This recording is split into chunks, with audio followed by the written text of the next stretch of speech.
오늘 우리가 나눌 이야기가 누군가에게는 따뜻한 위로가, 또 다른 누군가에게는 현명한 지혜가 되기를 바랍니다.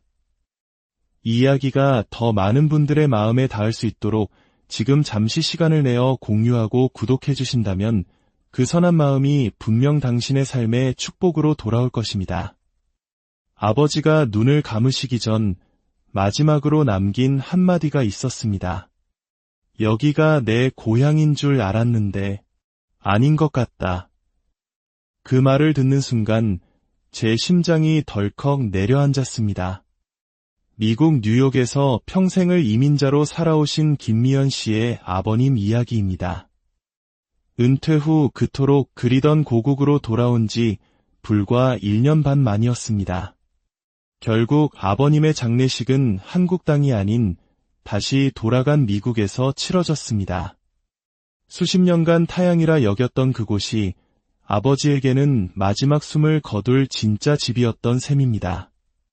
그분에게 한국은 다시는 마음 붙일 수 없는 낯선 땅이 되어버렸습니다. 우리는 가끔 착각을 합니다. 세월이 아무리 흘러도 고향만큼은 언제나 그 자리에서 변함없이 나를 품어줄 것이라고. 하지만 모든 것이 변합니다. 사람도, 거리의 풍경도, 심지어 공기의 냄새마저도. 그리고 무엇보다 중요한 사실은 나 자신이 이미 너무나 많이 변해 있었다는 것을 돌아와서야 비로소 깨닫게 된다는 것입니다. 미연 씨의 아버님은 오랜만에 돌아온 고국에서 자신이 더 이상 머물 곳이 없다는 사실을 깊이 깨달으셨습니다. 그리고 결국 남몰래 다시 떠날 짐을 싸셔야만 했습니다. 그 쓸쓸한 뒷모습을 지켜본 미연 씨는 아직도 무거운 죄책감에 시달린다고 말합니다. 처음엔 제가 권했어요. 미국에서 외롭게 혼자 계시지 말고 한국에 들어와서 저희랑 같이 사시자고요. 그런데 그 결정이 아버지를 더 깊은 외로움 속으로 밀어넣은 선택이 될 줄은 꿈에도 몰랐어요. 은퇴 후 길고 길었던 해외 생활을 접고 고국으로 돌아오는 것. 그것은 누구에게나 인생을 건 큰 결심입니다. 나이가 들수록 사무치게 그리워지는 것이 고향이라고들 하지만 현실은 아련한 그리움만으로 버텨낼 수 있는 곳이 아니었습니다. 너무나 낯설게 변해버린 풍경, 그 안에서 느끼는 깊은 소외감, 도무지 익숙해지지 않는 행정 시스템과 생활 방식. 결국 많은 이들이 풀었던 짐을 다시 싸야만 했고 그들에게 고향은 더 이상 아늑한 안식처가 아닌 서둘러 떠나야 할 곳이 되어버렸습니다.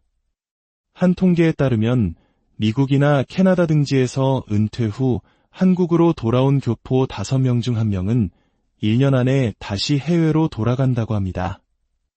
무려 20%가 넘는 수치입니다. 그들은 왜 그토록 그리워하던 땅으로 돌아왔고 또 왜 그토록 서둘러 다시 떠나야만 했을까요? 그들의 이야기를 통해 우리는 무엇을 배울 수 있을까요? 첫 번째 이야기는 정성훈 씨의 사례입니다.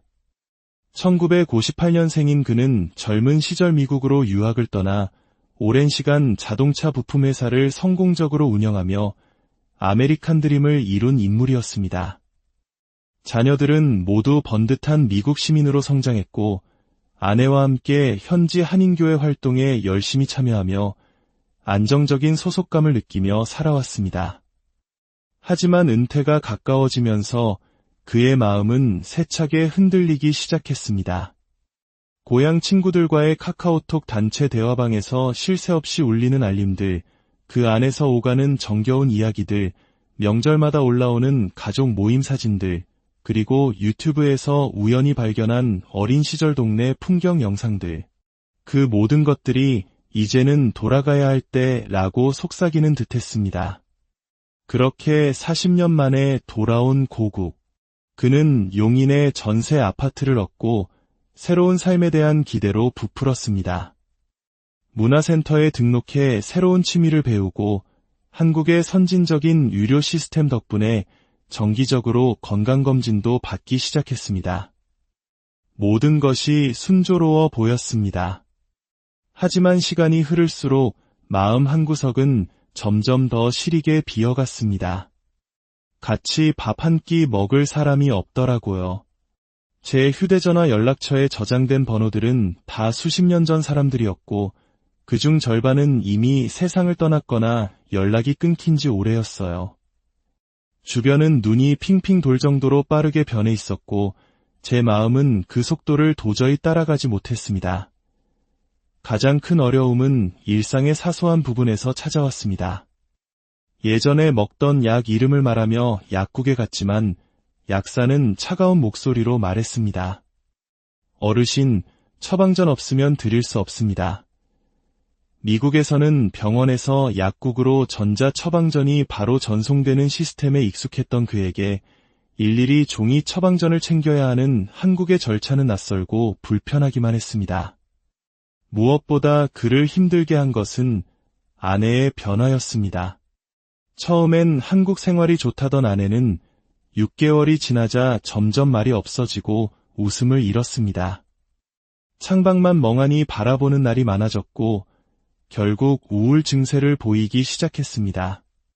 결국 정성훈 씨 부부는 귀국한 지 1년 만에 모든 것을 정리하고 다시 미국행 비행기에 몸을 실었습니다. 그는 마지막으로 이렇게 말했습니다. 고향이 그립긴 했지만 그곳에 제가 비집고 들어갈 자리는 없었어요.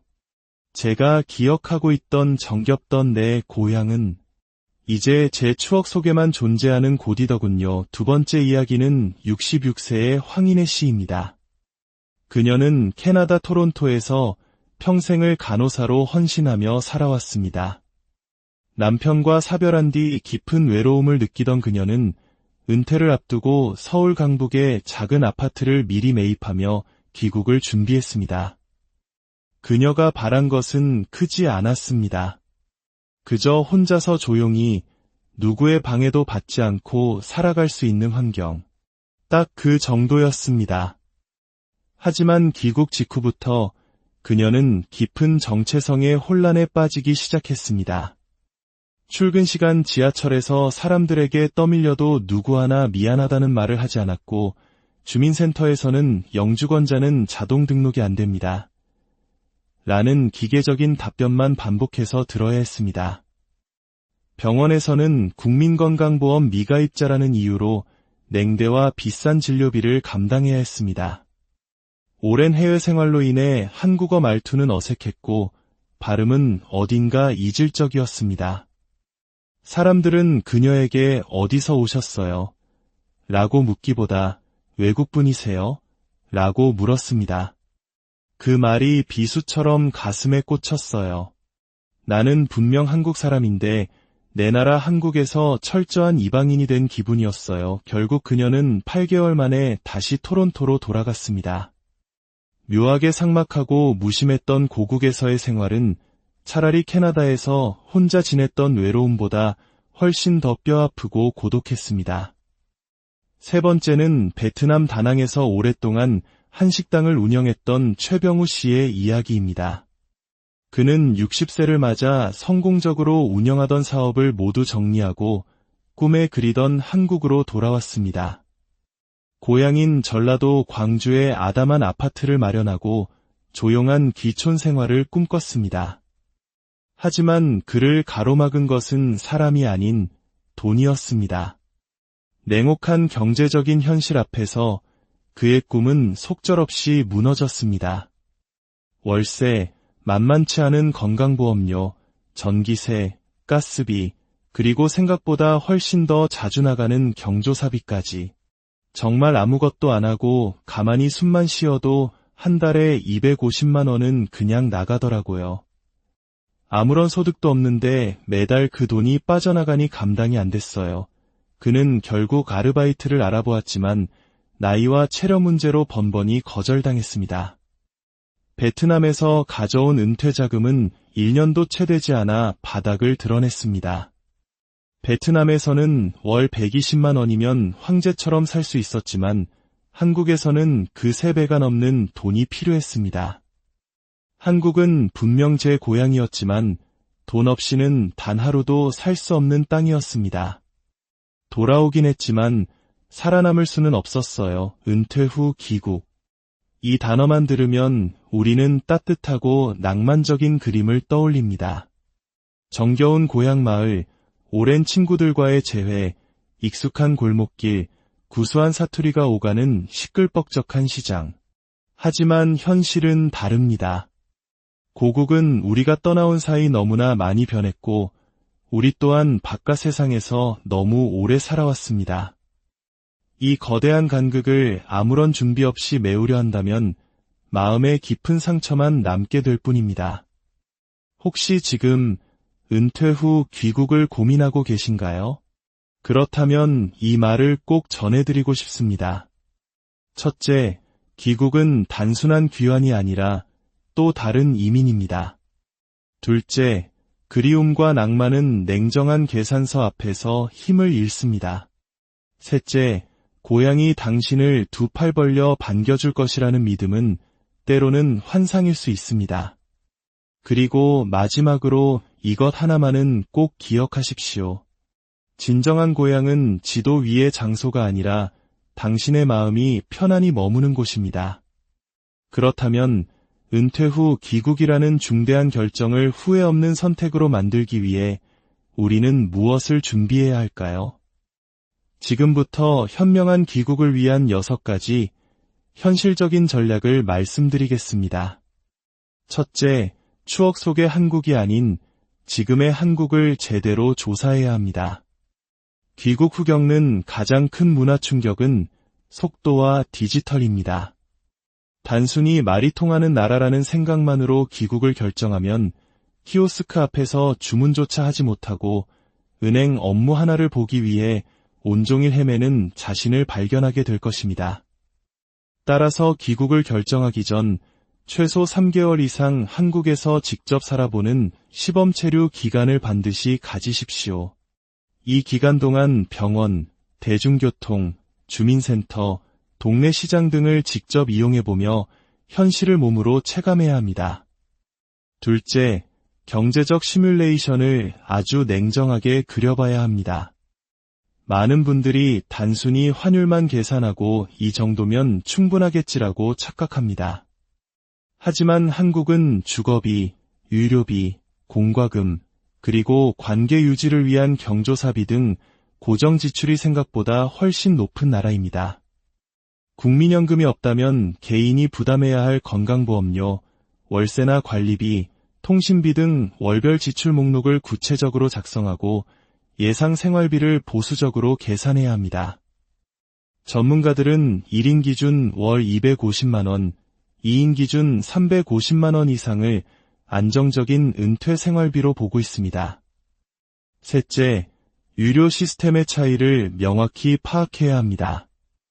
한국의 의료보험이 잘 되어 있다는 것은 사실이지만 그것이 모든 것을 해결해주지는 않습니다. 특히 미국식 주치의 제도에 익숙한 분들은 증상에 따라 여러 병원을 옮겨 다녀야 하는 한국의 시스템이 불편하고 비효율적으로 느껴질 수 있습니다. 또한 만성질환이 있는 경우 해외에서 복용하던 약과 성분이 미묘하게 달라 부작용을 겪는 경우도 있으니 귀국 전 반드시 자신의 의료 기록과 처방전을 영문으로 준비하고 한국 의사와의 원활한 소통을 준비해야 합니다. 넷째, 사회적 고립에 대한 대비책을 반드시 마련해야 합니다.